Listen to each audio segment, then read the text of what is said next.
ನಿಮಗೆ ಮುಂದಿನ ಪ್ರಧಾನಿ ಯಾರಾಗಬೇಕು? ನರೇಂದ್ರ ಮೋದಿ. ಯೋಗಿ ಆಗಬೇಕು. ಅವ್ರ ಬಗ್ಗೆ ಹೇಳೋಷ್ಟೇ ಬೇಡ ಅಲ್ವಾ? ಮೋದಿ ಅವರಿಗೆ ಏಜ್ ಆಗಿದೆ. ರಾಹುಲ್ ಗಾಂಧಿ ಅವ್ರ ನಿಲುವು ಸರಿ ಇಲ್ಲ. Coming to Rahul Gandhi, he is not a potential candidate for becoming the Prime Minister of. Narendra Modi. Note ban ಅಂತ ಸ್ವಲ್ಪ ಕಠಿಣವಾದ ನಿರ್ಧಾರಗಳು ತಗೊಂಡ್ರು, ಅದರಿಂದ ದೇಶಕ್ಕೆ ಒಳತಿ ಆಗಿದೆ. ನನಗೆ ಡಿ.ಕೆ. ಶಿವಕುಮಾರ್ ಅವರಂದ್ರೆ ಇಷ್ಟ. ಭ್ರಷ್ಟಾಚಾರ ಮಾಡ್ಬಿಡ್ತಾರೆ. ಅವರು ಪಕ್ಷ ಇಷ್ಟ ಇಲ್ಲ, ಆದ್ರೆ ಅವ್ರ ಆದಿ ನನಗೆ ಇಷ್ಟ. ಕಾಂಗ್ರೆಸ್ ಅಧಿಕಾರ ಯಾವಾಗ ಬರ್ತಾರೆ, ಅಧಿಕಾರ ಬಂದ್ರೆ ಯಾವ ಫಂಡ್ಸ್ ರಿಲೀಸ್ ಆಗುತ್ತೆ ಅಂತ ಗೊತ್ತಾಗ್ಬೋದು ನಮಗೆ. ಇವಾಗ ಸಿದ್ದರಾಮಯ್ಯ ಬಂದ್ಬಿಟ್ಟು ಇವಾಗ ಮಾಡಿರೋದ್ರಿಂದ ಅವರು ತುಂಬಾ ತೊಂದರೆ ಆಗ್ತಿದೆ. ಎಲ್ಲರೂ ಫ್ರೀ ಕೊಡ್ತಾ ಇದಾರೆ ಅಂದ್ರೆ ಜನರಿಗೆ ಹೆಲ್ಪ್ ಆಗಂಗ್ ಕೊಡ್ಬೇಕು. ಇವಾಗ ಸಿದ್ದರಾಮಯ್ಯನವರು ಇನ್ನ ಇಂಪ್ರೂವ್ಮೆಂಟ್ಸ್ ಮಾಡಬಹುದು ಅಂತ ಹೇಳ್ತೀನಿ. ಶಕ್ತಿ ಯೋಜನೆ ಅದು ಓಕೆ, ವಿಮೆನ್ ಎಂಪವರ್ಮೆಂಟ್ ಬೇಕೇ ಬೇಕು ನಮ್ಮ ರಾಜ್ಯಕ್ಕೆ. ಈಗ ರಾಹುಲ್ ಗಾಂಧಿ ಅವರು ಪ್ರಧಾನಿಯಾಗಿ ಬೇಡ ಅಂತಂದ್ರಲ್ಲ, ಮಾತಲ್ಲಿ ಸ್ವಲ್ಪ ಸ್ಪಷ್ಟತೆ ಇಲ್ಲ. ಎಲ್ಲ ಹೇಳ್ತಾರೆ ನಾನು ಅದ್ ಮಾಡ್ತೀನಿ ಇದ್ ಮಾಡ್ತೀನಿ ಅಂತ. ಆಲೂಗಡ್ಡೆಯಿಂದ ಚಿನ್ನ ತೆಗಿಬಹುದು ಅಂತಾರೆ, ಆದ್ರೆ ಇದು ಕಡಿಮೆ ಆಗುತ್ತೆ ಸ್ಟ್ಯಾಂಡರ್ಡ್ಸ್. ಅವ್ರು ಏನ್ ಹೇಳಿದ್ರು ಬೇಗ ನಂಬಿಡ್ತಾರೆ ವಿದ್ಯಾರ್ಥಿಗಳು. ಅದನ್ನ ಸ್ವಲ್ಪ ವಾಪಸ್ ತಗೊಂಡ್ರೆ, ನಿಮ್ಮ ಓಟ್ನ ಮಾರ್ಕೊಳಕ್ ಹೋಗ್ಬೇಡಿ, ನಿಮ್ಮ ಅಪ್ಪ ಹೇಳಿದ್ರು ನಿಮ್ಮ ಅಮ್ಮ ಹೇಳಿದ್ರು ಅಂತ. ಲೋಕಸಭಾ ಚುನಾವಣೆಯಲ್ಲಿ ಯಾವೊಂದು ಪಕ್ಷ ಅಧಿಕಾರಕ್ಕೆ ಬರುತ್ತೆ, ಯಾರಾಗ್ತಾರೆ ಮುಂದಿನ ಪ್ರಧಾನಿ, ಈ ಬಗ್ಗೆ ಜನಾಭಿಪ್ರಾಯ ಸಂಗ್ರಹಿಸೋಕೆ ನಾವು ಈಗ ಬಂದಿರೋದು ಗೌರ್ಮೆಂಟ್ ಆರ್ಟ್ಸ್ ಕಾಲೇಜ್ ಬೆಂಗಳೂರು. ಇಲ್ಲಿನ ಯುವ ಜನತೆ, ಇಲ್ಲಿನ ವಿದ್ಯಾರ್ಥಿಗಳು ಮುಂದಿನ ಪ್ರಧಾನಿ ಯಾರಾಗಬೇಕು ಅಂತ ಹೇಳ್ತಾರೆ ಅನ್ನೋದನ್ನ ಅವರಲ್ಲೇ ಕೇಳೋಣ. ಹಾಯ್, ನಿಮಗೆ ಮುಂದಿನ ಪ್ರಧಾನಿ ಯಾರಾಗಬೇಕು? ನರೇಂದ್ರ ಮೋದಿ. ಯಾಕೆ ನರೇಂದ್ರ ಮೋದಿ? ಅವ್ರು ತುಂಬಾ ಡೆವಲಪ್ಮೆಂಟ್ ಮಾಡಿದ್ದಾರೆ. ಅವ್ರಿನ್ನ ಬೇಕಾಗ್ತಾರೆ, ತುಂಬಾ ಸಹಾಯ ಮಾಡ್ತಾರೆ. ಅವರೇ ಆಗೋದು. ಸರಿ, ಈಗ ರಾಹುಲ್ ಗಾಂಧಿ ಅವರು ಇದಾರಲ್ವಾ, ಅವರು ಏನಾದ್ರು ಪ್ರಧಾನಿ ಆಗ್ಬೇಕಾ ಬೇಡವಾ? ಅವ್ರು ಈ ಸತಿ ಬೇಡ, ನೆಕ್ಸ್ಟ್ ಸತಿ ಆದ್ರೆ ಚೆನ್ನಾಗಿರುತ್ತೆ. ಓಕೆ, ಸದ್ಯಕ್ಕೆ ಬೇಡ ಆಗಿದ್ರೆ ಬೇಡ. ಯಾಕೆ ರಾಹುಲ್ ಗಾಂಧಿ ಅವ್ರಿಗೆ ಬೇಡ ಅಂತೀರಾ? ಅವ್ರು ತುಂಬಾ ಒಂದ್ಸತಿನ ಆಗಿಲ್ವಲ್ಲ. ಅದು ಕರೆಕ್ಟ್. ಅಂದ್ರೆ ಎಕ್ಸ್ಪೀರಿಯನ್ಸ್ ಇಲ್ಲ ಅಂತನಾ? ಎಕ್ಸ್ಪೀರಿಯನ್ಸ್ ಇಲ್ಲ. ಓಕೆ, ಸೊ ಚಾನ್ಸ್ ಕೊಡೋದು ಬೇಡ ಈ ಸರಿ ಅಂತ? ಈ ಸರಿ ಬೇಡ, ನೆಕ್ಸ್ಟ್ ಸತಿ ಕೊಟ್ಟರೆ ಚೆನ್ನಾಗಿರುತ್ತೆ. Okay, fine. ಸೊ ಈಗ ಸ್ಟೇಟ್ ಗೌರ್ಮೆಂಟ್ ಬಗ್ಗೆ ಏನು ಹೇಳ್ತೀರಾ? ರಾಜ್ಯ ಸರ್ಕಾರದ ಬಗ್ಗೆ, ರಾಜ್ಯ ಕಾಂಗ್ರೆಸ್ ಸರ್ಕಾರ, ಸಿದ್ದರಾಮಯ್ಯನವ್ರ ಬಗ್ಗೆ? ಅವ್ರ ಬಗ್ಗೆ ಹೇಳೋಷ್ಟೇ ಬೇಡ ಅಲ್ವಾ? ಅವ್ರು ತುಂಬಾ ಜನ ಸಹಾಯ ಮಾಡಿರೋದಾರಲ್ಲ, ಮಾಡ್ತಾ ಇದ್ದಾರೆ. ಮಾಡ್ತಾ ಇದ್ದಾರೆ. ಇದಾಗ 5 ಗ್ಯಾರಂಟಿ ಕೊಟ್ಟಿದ್ರು, ಅದ್ರಲ್ಲಿ ಮಾಡಿದ್ದಾರೆ, ಒಂದು ಮಾಡಿಲ್ವಲ್ಲ. ಒಂದಿನ ಆಗ್ಬೇಕು, ಆಗ್ಬೇಕು, ಅದ್ ಮಾಡ್ತಾರೆ. ಸರಿ, ಆ ಗ್ಯಾರಂಟಿ ಬಗ್ಗೆ ಬರೋದಾದ್ರೆ ಹೇಗೆ ನಡೀತಿದೆ? ಚೆನ್ನಾಗಿ ನಡೀತಿದೆ ಅಂತೀರಾ? ಅನುಕೂಲ ಇದೆ ಅಂತೀರಾ? ಹೇಗೆ ಅನುಕೂಲ ಇದೆ, ಮಾಡ್ತಾರೆ, ಅವರು ಮಾಡ್ತಾರೆ ಚೆನ್ನಾಗಿ. ಈಗ ಅನುಕೂಲ ಇದೆ ಅಂದ್ರಲ್ಲ, ಈ ಎಲ್ಲ ಯೋಜನೆಗಳನ್ನು ಬಿಟ್ಟು ಬೇರೆ ಯಾವ ಯೋಜನೆಗಳನ್ನ ಮಾಡಿದ್ರೆ ಚೆನ್ನಾಗಿತ್ತು ನಿಮ್ಮ ಪ್ರಕಾರ? ಯಾವ್ದಿದ್ರು ಬೇರೆ ಹುಡುಗರಿಗೆ ಏನೋ ನಿಗ್ಬೇಕಾಗಿತ್ತು. ಇದು ಸ್ಕೂಲ್ ಸ್ಕಾಲರ್ಶಿಪ್ ಎಲ್ಲ ಇಕ್ಬೇಕು, ಫೀಸ್ ಎಲ್ಲ ಕಮ್ಮಿ ಮಾಡಬೇಕಾಗಿತ್ತು. ಆ ಥರ ಆಗಿರೋ ಚೆನ್ನಾಗಿರೋ. ಹಾಯ್, ನಿಮ್ಮ ಪ್ರಕಾರ ಪ್ರಧಾನ ಮಂತ್ರಿಯಾಗಿ ಯಾರು ಆಯ್ಕೆ ಆಗಬೇಕು? ನರೇಂದ್ರ ಮೋದಿ. ನರೇಂದ್ರ ಮೋದಿ ಅವರು ಯಾಕೆ? ಅವ್ರು ಇದ್ರೆ ಡೆವಲಪ್ಮೆಂಟ್ ಆಗುತ್ತೆ. ಈಗ ಗ್ಯಾಸ್ ಫ್ರೀ ಕೊಟ್ಟರೆ, ಮೆಟ್ರೋ ಒಂದು ಇಷ್ಟು ಮಾಡಿದ್ರೆ, ರಾಮ ಮಂದಿರ ಒಂದು ಅಲ್ಲಿ, ಹೀಗಾಗಿ ನರೇಂದ್ರ ಮೋದಿ ಆಗಬೇಕು. ನರೇಂದ್ರ ಮೋದಿ ಅವರು. ಸರಿ, ರಾಹುಲ್ ಗಾಂಧಿ ಅವ್ರಿಗೆ ಒಂದು ಅವಕಾಶ ಕೊಡ್ಬೋದು ಅನ್ಸುತ್ತಾ ಪ್ರಧಾನಿಯಾಗಿ? ಹೇಗೆ? ಇಲ್ಲ, ಅವ್ರೇನು ಅಷ್ಟೊಂದಿಲ್ಲ, ಮುಂದಿನ ಸಲ ಆದರೆ ಕೊಡ್ಬೋದು ಅವಕಾಶ. ಸೊ ರಾಹುಲ್ ಗಾಂಧಿ ಅವರು ಬೇಡ, ಮತ್ತೆ ಪ್ರಧಾನಿಯಾಗಿ ನರೇಂದ್ರ ಮೋದಿ ಬರಲಿ ಅಂತೀರಾ? ಹೌದು ಸರ್. ಹಾಯ್, ನಿಮ್ಮ ಪ್ರಕಾರ ಪ್ರಧಾನ ಮಂತ್ರಿಯಾಗಿ ಯಾರು ಆಯ್ಕೆ ಆಗಬೇಕು? ಯೋಗಿ ಆಗಬೇಕು. ಯೋಗಿ ಆದಿತ್ಯನಾಥ್. ಯಾಕೆ? ಅವರು ಸ್ವಲ್ಪ ನಿರ್ಧಾರಗಳು ಚೆನ್ನಾಗಿದೆ, ಅದಕ್ಕೆ ಅವ್ರ ನಿರ್ಧಾರಗಳಲ್ಲಿ ಸ್ವಲ್ಪ ಸ್ಪಷ್ಟತೆ ಇದೆ. ರಾಹುಲ್ ಗಾಂಧಿ ಅವ್ರ ನಿಲುವು ಸರಿ ಇಲ್ಲ. ಸೊ ರಾಹುಲ್ ಗಾಂಧಿ ಅವರು ಬೇಡ ಅಂದ್ರೆ ನರೇಂದ್ರ ಮೋದಿ ಅವರು ಯಾಕೆ ಮತ್ತೊಂದು ಟರ್ಮ್ ಬೇಡ ಅಂತ? ಮೋದಿ ಅವರಿಗೆ ಏಜ್ ಆಗಿದೆ, ಓಕೆ, ಅದೊಂದು ಕಾರಣ.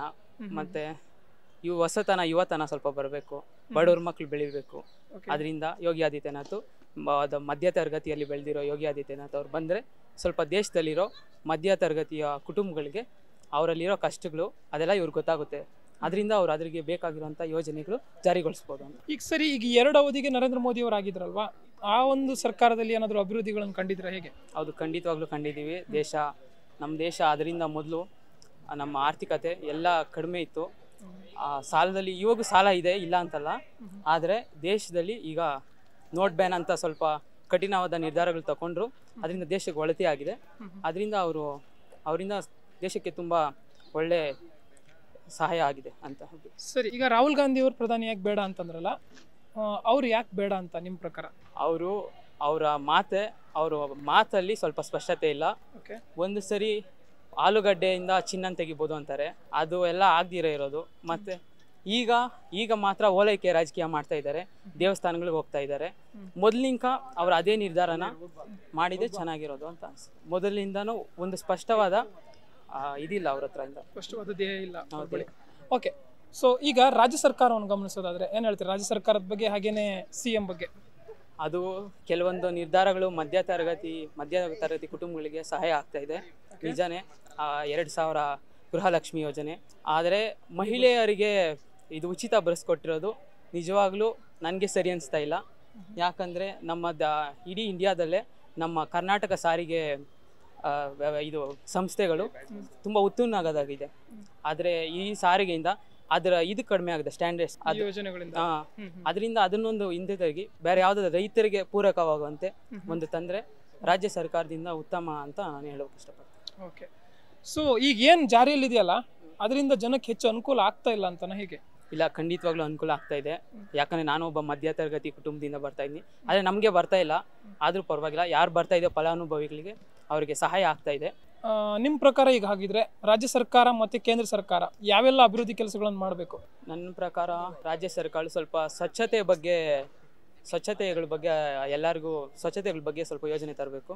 ಮತ್ತು ಈ NEP-ಇಂದ ಅದು ಕೇಂದ್ರ ಸರ್ಕಾರದಿಂದ ಅದು ಬಂದಿರೋದು ಅದನ್ನು ಸ್ವಲ್ಪ ವಾಪಸ್ ತಗೊಂಡ್ರೆ ಹೊಸ ಶಿಕ್ಷಣ ಯೋಜನೆಗಳು ಚೆನ್ನಾಗಿರುತ್ತೆ. ಸೊ ವಿದ್ಯಾರ್ಥಿಗಳಿಗೆ ವಿಶೇಷವಾಗಿ ನನಗನ್ಸೆ ಸಾಕು ಅಂತ, ಏನು ಬೇಡ ಇವರಿಗೆ, ಎಲ್ಲ ಕೊಟ್ಟಿರೋದೇ ಸಾಕು. ಸ್ವಲ್ಪ ವಿದ್ಯಾರ್ಥಿಗಳಿಗೆ ಶಿಸ್ತು ಬರೋ ಥರ ಏನಾದರೂ ಸ್ವಲ್ಪ ಕಾಯ್ದೆಗಳು ತಂದರೆ ಚೆನ್ನಾಗಿರುತ್ತೆ. ಸೊ ಪಾಲಿಟಿಕ್ಸ್ ಅಲ್ಲಿ ಇಂಟ್ರೆಸ್ಟ್ ಇದೆ ನಿಮಗೆ? ರಾಜಕಾರಣದಲ್ಲಿ ಖಂಡಿತವಾಗ್ಲೂ ಇಂಟ್ರೆಸ್ಟ್ ಇದೆ. ಓಕೆ, ಯಾರಾದರೂ ನಿಮ್ಮ ನೆಚ್ಚಿನ ರಾಜಕಾರಣಿ ಅಂತ? ನನಗೆ DK ಶಿವಕುಮಾರ್ ಅವರಂದ್ರೆ ಇಷ್ಟ. ಯಾಕೆ ಅಂತ ಏನಾದರೂ ಕಾರಣಗಳು? ಅವರು ಒಬ್ಬ ವಿದ್ಯಾರ್ಥಿ ಆಗಿದ್ದಾಗಲಿಂದ ಒಳ್ಳೆ ವಿದ್ಯಾರ್ಥಿಗಳಿಗೆ ಅವರು ಸ್ಫೂರ್ತಿಯಾಗಿದ್ದಾರೆ. ಅವರು ಬಂದಿರೋ ಹಾದಿ ಚೆನ್ನಾಗಿದೆ, ನನಗೆ ಆ ಹಾದಿ ಇಷ್ಟ. ಅವರು ಪಕ್ಷ ಇಷ್ಟ ಇಲ್ಲ, ಆದರೆ ಅವ್ರ ಹಾದಿ ನನಗೆ ಇಷ್ಟ ಅಷ್ಟೇ. DK ಶಿವಕುಮಾರ್ ಅವರು ವೈಯಕ್ತಿಕವಾಗಿ ಇಷ್ಟ. ಓಕೆ, ಈಗ ನಿಮಗೆ ಯುವಕರಿಗೆ ಒಂದು ನೇರವಾದ ಪ್ರಶ್ನೆ. ಪಾಲಿಟಿಕ್ಸ್ ಅಂತಂದರೆ ಯಾಕೆ ಹಿಂದೆ ಉಳಿತಾರೆ ಯೂತ್ಸ್ ಎಲ್ಲ? ಅವ್ರಿಗೆ ಅದರಲ್ಲಿ ಅವರು ಸ್ವಲ್ಪ ಜನ ಜೊತೆ ಸೇರೋದ್ರಲ್ಲಿ ಅವ್ರು ಏನು ಹೇಳಿದ್ರು ಬೇಗ ನಂಬಿಡ್ತಾರೆ ವಿದ್ಯಾರ್ಥಿಗಳು. ಸ್ವಲ್ಪ ವಿಮರ್ಶಕವಾಗಿ ಯೋಚನೆ ಮಾಡೋದಿಲ್ಲ. ಯೋಚನೆ ಮಾಡಿದ್ರೆ ಎಲ್ಲರಿಗೂ ಖಂಡಿತವಾಗ್ಲೂ ಪೊಲಿಟಿಕಲ್ಲಿ ಎಲ್ಲರೂ ಅದರಲ್ಲಿ ಇದ್ದರೆ ಚೆನ್ನಾಗಿರುತ್ತೆ. ಪಾಲಿಟಿಕ್ ಬಗ್ಗೆ ತಿಳ್ಕೊಂಡಿಲ್ಲ ಅಂದರೆ ದೇಶದ ಬಗ್ಗೆ ತಿಳ್ಕೊಂಡಿದ್ದೇ ವೇಸ್ಟ್. ಅವರು ಅದ್ರ ಬಗ್ಗೆ ಅರಿವಿದ್ರೇ ದೇಶದಲ್ಲಿ ಏನಾಗ್ತಿದೆ, ಏನಾಗ್ಬೋದು ಅನ್ನೋದು ಗೊತ್ತಾಗುತ್ತೆ. Yes, fine. ಹಾಗಿದ್ರೆ ಈಗ ಕೊನೆಯದಾಗಿ ಯುವ ಜನತೆಗೆ ಅಥವಾ ಯುವ ಮತದಾರರಿಗೆ ಏನು ಹೇಳಕ್ಕೆ ಬಯಸ್ತೀರಾ? ನಿಮ್ಮ ಓಟ್ನ ಮಾರ್ಕೊಳಕ್ಕೆ ಹೋಗಬೇಡಿ. ನಿಮ್ಮ ಅಪ್ಪ ಹೇಳಿದ್ರು, ನಿಮ್ಮಮ್ಮ ಹೇಳಿದ್ರು ಅಂತ ನಿಮಗೆ ಯಾರ ತತ್ವಗಳು ಇಷ್ಟ ಆಗಿದೆಯೋ ಅವರಿಗೆ ಒಮ್ಮತದಿಂದ ಹಾಕಿ. ಮತ್ತು ನಿಮ್ಮ ಓಟ್ಗೆ ಸಾರಾಯಿಗೆ ಅದಕ್ಕೆ ಕಾಸಿಗೆ ಎಲ್ಲ ಮಾರಬೇಡಿ ಅಷ್ಟೇ ಹೇಳೋದು. ಹಾಯ್, ನಿಮ್ಮ ಪ್ರಕಾರ ಪ್ರಧಾನಮಂತ್ರಿ ಯಾರಾಗಬೇಕು? ಇವಾಗ ಮೋದಿ ಇದ್ದಾರೆ, ಮೋದಿನೇ ಇರಬೇಕು. ಯಾಕಂದರೆ ಅವ್ರು ತುಂಬ ಮಾಡಿದ್ದಾರೆ ಜನರುಗಳಿಗೆ. ಇವಾಗ ಸಿದ್ದರಾಮಯ್ಯ ಬಂದ್ಬಿಟ್ಟು ಇವಾಗ ಮಾಡಿದ್ದೀರಲ್ಲ, ಏನಂತ ಮಾಡಿದ್ದಾರೆ, ಮಹಿಳೆಯವ್ರಿಗೆ ಮಾತ್ರ ಉಚಿತ ಕೊಟ್ಟಿದ್ದಾರೆ. ಓಕೆನಾ? ಇವಾಗ ಬಾಯ್ಸಿಗೂ ಕೊಟ್ಟಿಲ್ಲ, ಬರೀ ಮಹಿಳೆಯವ್ರಿಗೆ ಕೊಟ್ಟರೆ ಬಾಯ್ಸ್ ಎಲ್ಲಿಗೆ ಹೋಗ್ಬೇಕು ಹೇಳಿ? ಮತ್ತು ಅವರು ಮಾಡಿರೋ ರೀತಿ ಏನಂದರೆ ಬರೀ ಹೆಣ್ಮಕ್ಳಿಗೆ ಬರೀ ಕೊಟ್ಬಿಟ್ಟಿದ್ದಾರೆ. ಇವಾಗ ಬಾಯ್ಸೂ ಓಟ್ ಹಾಕ್ತಾರೆ, ಇವಾಗ ಎಲ್ಲರೂ ಓಟ್ ಹಾಕ್ತೀವಲ್ವಾ. ಮತ್ತು ಇವಾಗ ಮಾಡಿರೋದ್ರಿಂದ ಅವರು ತುಂಬ ತೊಂದರೆ ಆಗ್ತಿದೆ. ಆಟೋಗಾರ ಆಗಲಿ, ಅವರು ಇದಕ್ಕರ ಆಗಲಿ ತುಂಬ ತೊಂದರೆ ಆಗ್ತಾಯಿದೆ ಅಲ್ಲ. ಅದಕ್ಕೆ ಮೋದಿನೇ ಇರಬೇಕಂತ ಅನ್ಕೊಂತೀನಿ. BJPನೇ ಮತ್ತೆ ಬರಬೇಕು ಅಂತ ಅನ್ಕೊಂತೀನಿ. ಸೊ ಹಾಗಿದ್ರೆ ರಾಹುಲ್ ಗಾಂಧಿ ಅವರಿಗೆ ಒಂದು ಅವಕಾಶ ಬೇಡವಾ ಪ್ರಧಾನಮಂತ್ರಿಯಾಗಿ? ಬೇಡ, ಯಾಕಂದ್ರೆ ಇವಾಗ ನೋಡ್ತಾ ಇದೀವಲ್ಲ ಹೆಂಗಿದೆ ಅಂತ ಪೊಲಿಟಿಕ್ಸ್. ಅವ್ರು ಮತ್ತೆ ಇವಾಗ ಹೇಳ್ತೀನಿ ಎಲ್ಲ ಹೇಳ್ತಾರೆ, ನಾನು ಅದು ಮಾಡ್ತೀನಿ ಇದು ಮಾಡ್ತೀನಿ ಅಂತ. ಇವಾಗ ಕರೆಂಟ್ ಬಿಲ್ದು ಮಾಡಿದ್ದಾರೆ, ಅದರಲ್ಲೂ ಅರ್ಧ ಬರ್ಧ ಕಟ್ ಮಾಡ್ತಾ ಇದ್ದಾರೆ. ಮತ್ತು ಬೇರೆಯವರಿಗೆ ತುಂಬ ಜಾಸ್ತಿ ಇದಾಗ್ತಾ ಇದೆ, ತುಂಬ ಬಿಲ್ ಬರ್ತಾ ಇದೆ. ಆದರೆ ಒಂದು ಸ್ವಲ್ಪ ಜನಕ್ಕೆ ಮಾತ್ರ. ಇವಾಗ ಇದು ಬಿಟ್ಟಿದ್ದಾರೆ ಶಕ್ತಿ ಯೋಜನೆ, ಅದು BPL ಕಾರ್ಡಿಗೆ ಮಹಿಳೆಯರಿಗೆ 2,000 ಬಿಡ್ತೀವಿ. ಅದು ಒಬ್ರೊಬ್ರಿಗೆ ಸಿಗ್ತಿದೆ, ಒಬ್ರೊಬ್ರಿಗೆ ಸಿಗ್ತಾ ಇಲ್ಲ. ನಮ್ಮನೇಲೇ ಸಹ ಸಿಗ್ತಾ ಇಲ್ಲ, ಅದು ನಾವು ಯೂಸ್ ಮಾಡ್ಕೊತಾನೆ ಇಲ್ಲ. ಹಂಗಾಗಿ ಇವಾಗ ಬೇರೆಯವ್ರಿಗೆ ಸಿಗ್ತಾಯಿದೆ, ಒಬ್ರೊಬ್ರಿಗೆ ಸಿಗ್ತಾಯಿದೆ, ಒಬ್ರೊಬ್ರಿಗೆ ಸಿಗ್ತಾ ಇಲ್ಲ. ಹಂಗಾಗಿ ಬೇಡ. ಅವರಿದ್ದಾಗ BJP ಅವರಿದ್ದಾಗ ಎಲ್ಲರಿಗೂ ಇದಿತ್ತು, ಚೆನ್ನಾಗಿ ನಡೆಸ್ಕೊಟ್ರು. ಇವಾಗ ಇವ್ರು ಬಂದಾಗ ಎಲ್ಲರಿಗೂ, ಆಟೋ ಚಾಲಕರಿಗಾಗಲಿ ಕ್ಯಾಬ್ ಅವರಿಗಾಗಲಿ ಎಲ್ಲರಿಗೂ ತೊಂದರೆ ಆಗ್ತಾಯಿದೆ. ಆ ಥರ ಬೇಡ, ಅವರಿದ್ದಾಗೇ ಚೆನ್ನಾಗಿತ್ತು ಅಂತ ಹೇಳ್ಬಿಟ್ಟು ನಾನು ಹೇಳ್ತೀನಿ ಅಷ್ಟೇ. ಸೊ ಹಾಗಿದ್ರೆ ರಾಜ್ಯ ಸರ್ಕಾರದ ಬಗ್ಗೆ ಬರೋದಾದರೆ, ರಾಜ್ಯದಲ್ಲಿ ಕಾಂಗ್ರೆಸ್ ಆಡಳಿತ ನಡೆಸ್ತಿರೋದು CM ಆಗಿ ಸಿದ್ದರಾಮಯ್ಯನವರು. ಇದ್ರ ಬಗ್ಗೆ ಏನು ಹೇಳ್ತೀರಾ?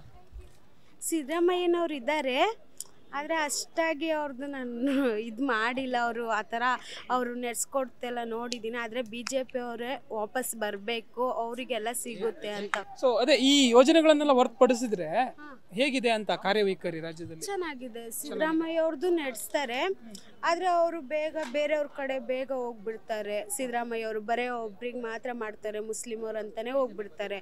ಇವಾಗ ನಮಗಂತ ಬಂದರೆ ಯಾರಿಗೂ ಇದು ಮಾಡಲ್ಲ, ನಮ್ಮದು ಅವ್ರ ಕ್ಯಾಸ್ಟಿಗೆ ಮಾಡಲ್ಲ ಅವರು ಅಂತ ನಂದು ಅಭಿಪ್ರಾಯ ಬರುತ್ತೆ.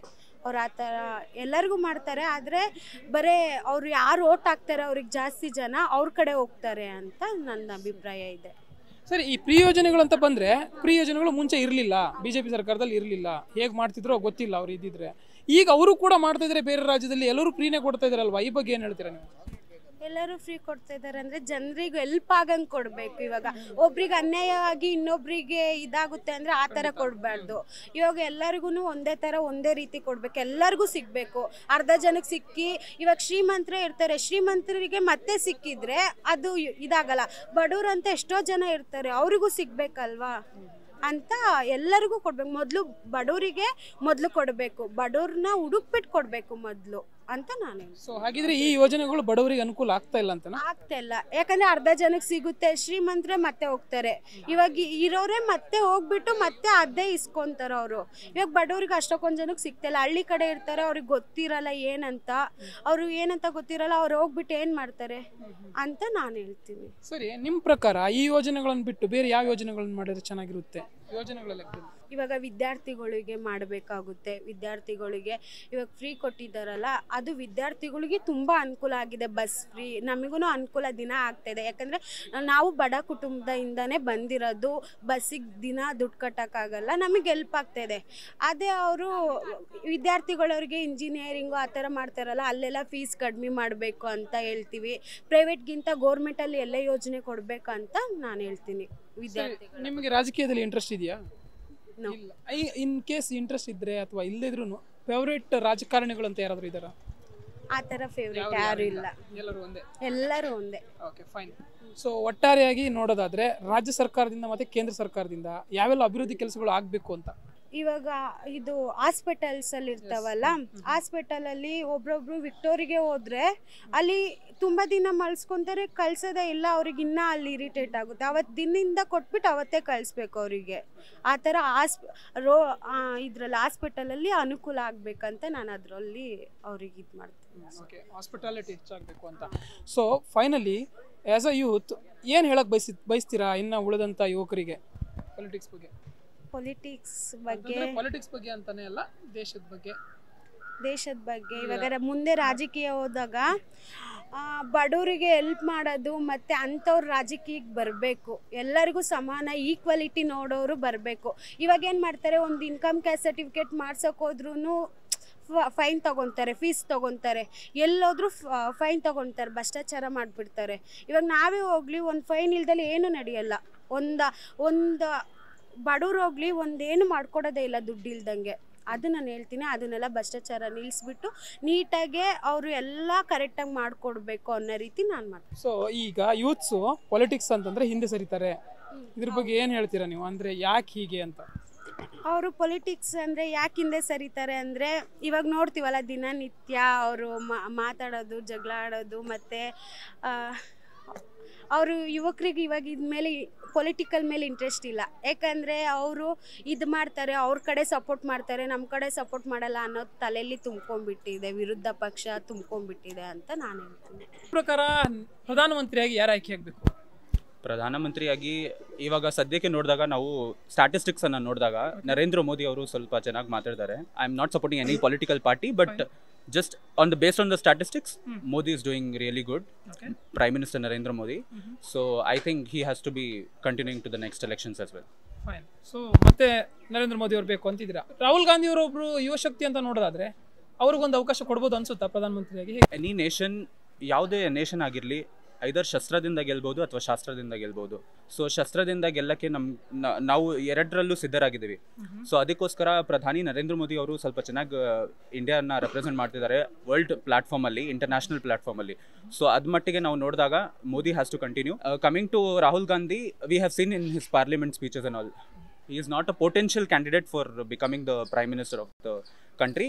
Any other congressman, if taking the position, it's fine. ಅವ್ರು ತಗೊಳ್ಬಹುದು ಅಂತ ಹೇಳ್ತೀನಿ. ಆ ಥರ ಏನಾದರೂ ಇದ್ರೆ ಯಾರಾಗ್ಬೋದು ಆ ಕಡೆಯಿಂದ ಕಾಂಗ್ರೆಸ್ಸಿಂದ?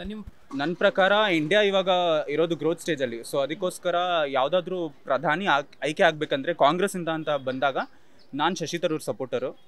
ಅವರಿಂದ ನಾನು ತುಂಬ ಪ್ರಭಾವಿತರಾಗಿದ್ದೀನಿ.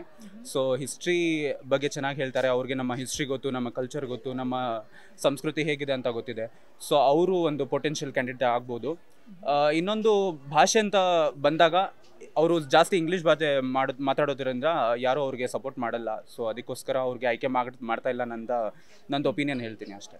ಅಲ್ಲ, ನಿಮ್ಮ ಆಯ್ಕೆ ಯಾರು? ಇನ್ ಕೇಸ್ ರಾಹುಲ್ ಗಾಂಧಿ ಅಲ್ಲ ಅಂದರೆ ಕಾಂಗ್ರೆಸ್ ಗವರ್ಮೆಂಟಿಂದ ಯಾರು ಅಥವಾ INDI ಅನ್ನುವ ಮೈತ್ರಿಕೂಟದಿಂದ ಯಾರು ನಿಮ್ಮ ಆಯ್ಕೆ? ಅದೇ ಶಶಿ ತರೂರ್ ಅಂತಾನೆ ಪೊಟೆನ್ಷಿಯಲ್ ಕ್ಯಾಂಡಿಡೇಟ್ ಅವರೇ ಇರೋದು, ಅವ್ರು ಆಯ್ಕೆ ಆಗ್ಬೋದು. ಇಲ್ಲಾಂದ್ರೆ ಶಶಿ ತರೂರ್ ಲ್ಯಾಂಗ್ವೇಜ್ ಬ್ಯಾರಿಯರ್ ಇರೋದ್ರಿಂದ ಜಾಸ್ತಿ ಜನ ಅವ್ರಿಗೆ ಆಗ್ತಿಲ್ಲ, ಸೊ ಕನೆಕ್ಟ್ ಆಗ್ತಿಲ್ಲ. ಸೊ ಭಾಷೆ ಒಂದನ್ನ ಬಿಟ್ರೆ ಅವ್ರಿಗೆ ಕನೆಕ್ಟ್ ಆಗ್ಬೋದು, ಜಾಸ್ತಿ ಜನ ಕನೆಕ್ಟ್ ಆಗ್ಬೋದು. ನಿಮ್ಮ ಪ್ರಕಾರ ಶಶಿ ತರೂರ್. Okay fine. ಈಗ ನರೇಂದ್ರ ಮೋದಿ ಅವರ ಒಂದು ಆಡಳಿತ ಅವಧಿಯಲ್ಲಿ ನೀವು ಕಂಡಿರುವ ಅಭಿವೃದ್ಧಿಗಳು? ಡೆವಲಪ್ಮೆಂಟ್ಸ್ ತುಂಬ ಜಾಸ್ತಿ ಆಗಿದೆ. ನೀವು ಇನ್ಫ್ರಾಸ್ಟ್ರಕ್ಚರ್ ಅಲ್ಲಿ ನೋಡ್ಬೋದು, ಸ್ಟ್ಯಾಟಿಸ್ಟಿಕ್ಸ್ ಡೇಟಾನ ನೋಡ್ಬೋದು. 2016 ಆಗಿರೋ ಎಲ್ಲ ಇನ್ಫ್ರಾಸ್ಟ್ರಕ್ಚರ್ ಡೆವಲಪ್ಮೆಂಟ್ ತುಂಬ ಜಾಸ್ತಿ ಆಗಿಬಿಟ್ಟಿದೆ ನಮ್ಮ ದೇಶದಲ್ಲಿ ಬಂದಾಗ. ಮುಂಚೆ ಎಲ್ಲ ನಾವೇ ನೋಡ್ತಾ ಇದ್ವಿ, ಹಾಸ್ಪಿಟಲ್ಸ್ ವ್ಯವಸ್ಥೆ ನೋಡಬೇಕಾಗಿತ್ತು. ನೀವು ಪ್ರೈಮರಿ ಹೆಲ್ತ್ ಕೇರ್ ಸೆಂಟರ್ನೇ ಇದ್ದಾಗ ಎಷ್ಟೊಂದು ಅಲ್ಲಿ ಇರುವ ಇನ್ಫ್ರಾಸ್ಟ್ರಕ್ಚರೇ ಸ್ವಲ್ಪ ಬೇರೆ ಬೇರೆದಿತ್ತು. ಸೊ ಇವಾಗ ಅವರು ಇನ್ಫ್ರಾಸ್ಟ್ರಕ್ಚರ್ ಮೇಲೆ ಜಾಸ್ತಿ ಫೋಕಸ್ ಮಾಡ್ತಿದ್ದಾರೆ. ಸೊ ಅದಕ್ಕೆ development infrastructure is very important for the development of the country. So ಅದಕ್ಕೋಸ್ಕರ ಅವರು ಅದು ಮಾಡ್ತಿದ್ದಾರೆ. ಫೈನ್. ಓಕೆ, ಈಗ ಸ್ಟೇಟ್ ಗೌರ್ಮೆಂಟ್ ಬಗ್ಗೆ ಬರೋದಾದ್ರೆ, ರಾಜ್ಯದಲ್ಲಿ ಕಾಂಗ್ರೆಸ್ ಆಡಳಿತದಲ್ಲಿದೆ, ಹಾಗೇನೆ ಸಿದ್ದರಾಮಯ್ಯನವರು ಮುಖ್ಯಮಂತ್ರಿ ಆಗಿದ್ದಾರೆ. ಇದ್ರ ಬಗ್ಗೆ ಏನು ಹೇಳ್ತೀವಿ? ಸ್ಟೇಟ್ ಆಡಳಿತ ಬಂದಾಗ ಯಾರು ಆಯ್ಕೆ ಆಗ್ಬೇಕಂತನಾ? ಅಲ್ಲ, ಈಗ ಆಲ್ರೆಡಿ ಇದ್ದಾರೆ. ಸೊ ಇವರ ಒಂದು ಆಡಳಿತ ವೈಖರಿ ಬಗ್ಗೆ? ಸಿದ್ದರಾಮಯ್ಯನವರು ಚೆನ್ನಾಗಿ ಇದು ಮಾಡ್ತಿದ್ದಾರೆ. ಅವರು ಎಜುಕೇಷನ್ ಸಪೋರ್ಟ್ ಜಾಸ್ತಿ ಮಾಡ್ತಾರೆ. ಸಿದ್ದರಾಮಯ್ಯ ಬಂದಾಗ ಕಾಂಗ್ರೆಸ್ ಅಧಿಕಾರ ಯಾವಾಗ ಬರ್ತಾರೆ, ನಾವೇ ನಮ್ಮ ಸರ್ಕಾರಿ ಕಾಲೇಜ್ ಇರೋದ್ರಿಂದ ನಾವು ಕಂಡುಹಿಡ್ಬೋದು ಅದನ್ನ ಡೆವಲಪ್ಮೆಂಟ್ಸ್ ಹೇಗಾಗುತ್ತೆ ಅಂತ. ಯಾವ ಸರ್ಕಾರ ಬಂದರೆ ಯಾವ ಫಂಡ್ಸ್ ರಿಲೀಸ್ ಆಗುತ್ತೆ ಅಂತ ಗೊತ್ತಾಗ್ಬೋದು ನಮಗೆ. ಸೊ ಅದಕ್ಕೋಸ್ಕರ ಕಾಂಗ್ರೆಸ್ ಬಂದಾಗ Congress is supporting education. Congress is also doing fine in Karnataka ಅಂತ ಬಂದಾಗ. ಸೊ ಡೆವಲಪ್ಮೆಂಟ್ ಇದೆ. ಪರ್ಟಿಕ್ಯುಲರ್ ಆಗಿ CM ಬಗ್ಗೆ ಹೇಳೋದಾದ್ರೆ, ಸಿದ್ದರಾಮಯ್ಯನವರು ಅವ್ರ ಬಗ್ಗೆ ಅಷ್ಟೊಂದು as a CM he is doing really good. Administration ಬಂದಾಗ, ಎಜುಕೇಷನಲ್ ಡೆವಲಪ್ಮೆಂಟ್ ಬಂದಾಗ ಚೆನ್ನಾಗಿ ಮಾಡ್ತಿದ್ದಾರೆ. ಏನಕ್ಕೆಂದರೆ ಅವರು ಕೂಡ ಒಂದು ಆ ಬ್ಯಾಕ್ಗ್ರೌಂಡಿಂದ ಬಂದಿರೋದ್ರಿಂದ. So he is very much he is knowing what is the country situation ಅಂತ ಹೇಳ್ಬಿಟ್ಟು ಅವರು ಜಾಸ್ತಿ ಎಜುಕೇಷನನ್ನು ಸಪೋರ್ಟ್ ಮಾಡ್ತಾರೆ. ಇನ್ನು ಅವರು ಆಡಳಿತ ಬಂದಾಗ ಚೆನ್ನಾಗಿ ಮಾಡ್ತಿದ್ದಾರೆ, ಇನ್ನು ಇಂಪ್ರೂವ್ಮೆಂಟ್ಸ್ ಮಾಡ್ಬೋದು ಅಂತ ಹೇಳ್ತೀನಿ.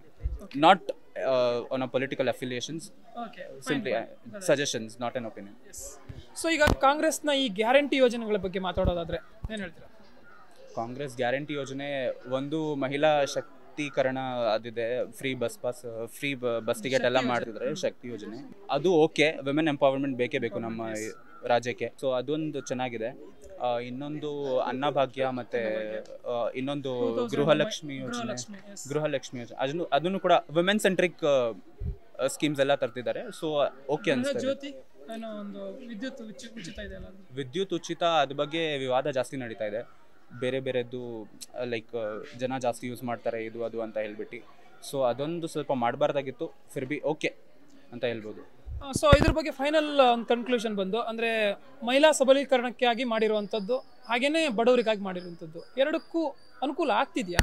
ಅಂದರೆ ಎರಡು ಪ್ರಕಾರ ನಡ್ಕೊಂಡು ಹೋಗ್ತಾ ಇದೆಯಾ? ಹಿಂದೆ ಸರ್ಕಾರ ನಾವು ನೋಡಿದಾಗ ಅಷ್ಟೊಂದು ಮಹಿಳಾ ಸಬಲೀಕರಣ ಮತ್ತು ವುಮೆನ್ ಸೆಂಟ್ರಿಕ್ ಸ್ಕೀಮ್ಸನ್ನು ಜಾರಿ ಮಾಡ್ತಾ ಇರಲಿಲ್ಲ. ಸೊ ಈ ಸರ್ಕಾರ ಅದು ಮಾಡ್ತಿದೆ ಅಂದರೆ ಸಮ್ವೇರ್ ಅದು ಡೆವಲಪ್ಮೆಂಟ್ ಆಗ್ತಿದೆ ಅಂತ ಹೇಳಿಬಿಟ್ಟು. ಇನ್ನು ಮಹಿಳಾ ಸಶಕ್ತೀಕರಣ ಅನ್ನೋದು ಇನ್ನೂ ಜಾಸ್ತಿ ಆಗಬೇಕು. ಸಮಾಜದ ಒಂದು ವ್ಯವಸ್ಥೆಯನ್ನು ಇದು ಮಾಡಬೇಕು. ಸೈಕಲಾಜಿಕಲ್ ಡೆವಲಪ್ಮೆಂಟ್ ಅಂತಲೂ ಇರುತ್ತೆ, ಅದನ್ನು ಇದಾಗಬೇಕು. ಫಸ್ಟು ಸೈಕಲಾಜಿಕಲಿ ನಾವು ಅದು ಕ್ರಿಯೇಟ್ ಮಾಡಿದಾಗ ಆವಾಗ ಸೋಷಲಿ ಡೆವಲಪ್ ಆಗುತ್ತೆ, ಆವಾಗ ಎಕನಾಮಿಕಲಿ ಡೆವಲಪ್ ಆಗುತ್ತೆ. ಸೊ ಅದು ಹೇಳ್ತೀನಿ. ಸೊ ಈಗ ಗೌರ್ಮೆಂಟ್ ಆಯಿತು, ಈಗ ಅಪೋಸಿಷನ್ ಪಾರ್ಟಿ ಬಗ್ಗೆ ಏನಾದರೂ ಹೇಳ್ತೀರಾ? BJP ಅಪೋಸಿಷನ್ ಪಾರ್ಟಿ ಅಂದರೆ ಒಂದು ರಾಜ್ಯದಲ್ಲಿ ಗೊತ್ತಿರ್ಬೋದು ನಿಮಗೆ, ರಾಜ್ಯದಲ್ಲಾಗಲಿ ರಾಷ್ಟ್ರದಲ್ಲಾಗಲಿ ರಾಜಕಾರಣದಲ್ಲಿ ಒಂದು ಅಪೋಸಿಷನ್ ಪಾರ್ಟಿ ಗಟ್ಟಿಯಾಗಿರಬೇಕು, ಆ ಸರ್ಕಾರ ನೀಟಾಗಿ ನಡ್ಕೊಂಡು ಹೋಗ್ಬೇಕು ಅಂದರೆ. ಸೊ ಆ ಬಗ್ಗೆ ಏನಾದ್ರು? ಸೊ ಅಪೋಸಿಷನ್ ಅನ್ನೋದು ಇರಲೇಬೇಕು, ಯಾವುದೇ ಇದಿರಲಿ. ಸೊ ಅಪೋಸಿಷನ್ ಅಂದಿದ್ದಾಗ ವೆನ್ ಅಪೋಸಿಷನ್ ಇಸ್ ಸ್ಟ್ರಾಂಗ್, ನಮಗೆ ಒಂದು ಇದಿರುತ್ತೆ. ನಮ್ಮ ಕಂಟ್ರಿ ಡೆಮೋಕ್ರಸಿ ಇರೋದ್ರಿಂದ ನಮಗೂ ಒಂದು ಇದಿರಬೇಕು. ಅದೇ ಸರ್ಕಾರ ನಡೀತಿದೆ ಅಂದರೆ when one man is strong, another man is weak, obviously we will go for the stronger man. So if two parties are competing with each other, economics allu one term ಇದೆ, ಯಾವಾಗ competition ಜಾಸ್ತಿ ಆಗುತ್ತೆ ಆವಾಗ price ಕಡಿಮೆ ಆಗುತ್ತೆ ಅಂತ ಹೇಳ್ಬಿಟ್ಟು. So ಆ ಪ್ರಕಾರ ನಾವು ನೋಡಿದಾಗ ಎರಡು ಸರ್ಕಾರ ಕಾಂಪಿಟೇಟ್ ಮಾಡಿದರೆ ಏನಾದರೂ ಒಂದು ಒಳ್ಳೆ ಕನ್ಕ್ಲೂಷನ್ ಬರುತ್ತೆ ಅಂತ ನಾನು ಹೇಳ್ತೀನಿ. ಸೊ ಅಪೋಸಿಷನ್ ಇರಲೇಬೇಕು, ಸ್ಟ್ರಾಂಗ್ ಅಪೋಸಿಷನ್ ಇದೆ ನಮ್ಮ ಸರ್ಕಾರದಲ್ಲೂ. India is very fortunate that ಅದಕ್ಕೆ ಸಿಕ್ಕಿದೆ ಅಂತ ಹೇಳ್ಬಿಟ್ಟು. ಸೊ ಓವರ್ ಆಲ್ ಎಲ್ಲವನ್ನು ನೋಡಿದಾಗ ರಾಜ್ಯ ಸರ್ಕಾರದಿಂದ ಮತ್ತು ಒಂದು ಕೇಂದ್ರ ಸರ್ಕಾರದಿಂದ ಯಾವೆಲ್ಲ ಅಭಿವೃದ್ಧಿ ಕೆಲಸಗಳಾಗಬೇಕು, ವಿಶೇಷವಾಗಿ ಯುವಕರಿಗೆ ಯಾವ ರೀತಿಯಾದಂಥ ಒಂದು ಉತ್ತೇಜನ ನೀಡಬೇಕು ಅಂತ ಎಸ್ಪೆಷಲಿ ಹೇಳಿದಾಗ ಮೆರಿಟೋಕ್ರಸಿಯನ್ನು ನಮ್ಮ ಕಂಟ್ರಿಯಲ್ಲಿ ಜಾಸ್ತಿ ಪ್ರಮೋಟ್ ಮಾಡಬೇಕು. ಯಾರು ಅದಕ್ಕೆ ಕಾಬಿಲಾಗಿದ್ದಾರೆ ಅವ್ರಿಗೆ ಕಳಿಸ್ಬೇಕು ಕೆಲಸಕ್ಕೋಸ್ಕರ. ಜಸ್ಟ್ ಕ್ಯಾಸ್ಟು ಮತ ಜಾತಿ ಇದು ಎಲ್ಲ ನೋಡಿಬಿಟ್ಟು ಆಯ್ಕೆ ಮಾಡಬಾರ್ದು. ಮೆರಿಟೋಕ್ರಸಿ ಬೇಸಿಕ್ಸ್ ಮೇಲೆ ಜನರನ್ನ ಪ್ರಮೋಟ್ ಮಾಡಬೇಕು. ಯಾರಿಗೆ ಅದು ಮಾಡುವ ಶಕ್ತಿ ಇದೆ ಅವ್ರಿಗೆ ಪ್ರಮೋಟ್ ಮಾಡಬೇಕು. ಪೊಲಿಟಿಕ್ಸ್ ಆಗಿರಲಿ, ಎಕನಾಮಿಕ್ಸ್ ಆಗಿರಲಿ, ಯಾವುದೇ ಇದು ಆಗಿರಲಿ, ನಿಮಗೆ ಅದರಲ್ಲಿ ಮೆರಿಟೋಕ್ರಸಿಯನ್ನು ಪ್ರಮೋಟ್ ಮಾಡಬೇಕು ನಮ್ಮ ದೇಶದಲ್ಲಿ ಅಂತ ಹೇಳಕ್ಕೆ ಇಷ್ಟಪಡ್ತೀನಿ. ಫೈನ್. ಈಗ ನಿಮಗೆ ಯುವಕರಿಗೆ ಇದೊಂದು ಪ್ರಶ್ನೆ, ಯಾಕೆ ಯುವಕರು ಪೊಲಿಟಿಕ್ಸ್ ಅಂದರೆ ದೂರ ಹೋಗ್ತೀರಾ, ಹಿಂದೆ ಹೋಗ್ಬಿಡ್ತೀರಾ? ಪಾಲಿಟಿಕ್ಸ್ ಅನ್ನೋದು, politics is a complex topic. ಅದರ ಮಾತಾಡೋಕ್ಕೆ ಎಲ್ಲರೂ ಇದು ಮಾಡ್ತಾರೆ, ಬ್ಯಾಕ್ಗ್ರೌಂಡ್ ಸಪೋರ್ಟ್ ಇರಬೇಕು, whether it is good or bad. I have no views on that, whether it is good or bad. But politics ಅನ್ನೋದು, I think if you are empowering the youth, you have to bring youth to the politics a lot. So ಆವಾಗ ಒಂದು new ಐಡಿಯಾಸನ್ನು ಕಂಡುಹಿಡ್ಬೋದು. ಯುವ ಶಕ್ತಿಯ ಏನಿದೆ, ಒಂದು ದೇಶ ಬೆಳಿಬೇಕಾದ್ರೆ ours is the highest growing economy, 6.7% ಏನೋ ಗ್ರೋತ್ ಆಗ್ತಿದೆ ನಮ್ಮ ದೇಶ. ಸೊ ಇವಾಗ ನಾವು ಯೂತ್ ಟ್ಯಾಲೆಂಟನ್ನು ಯೂಸ್ ಮಾಡಿಲ್ಲ ಅಂದರೆ ನಮ್ಮ ದೇಶ ಇನ್ನೊಂದು ಇಂಡಸ್ಟ್ರಿಯಲ್ ರೆವಲ್ಯೂಷನನ್ನು ಮಿಸ್ ಮಾಡುತ್ತೆ. That is AI. ಇನ್ನೊಂದು ರೆವಲ್ಯೂಷನನ್ನು ನಾವು ಮಿಸ್ ಮಾಡ್ಕೊಳ್ತೀವಿ ನಮ್ಮ ಸೆಂಚುರಿದು.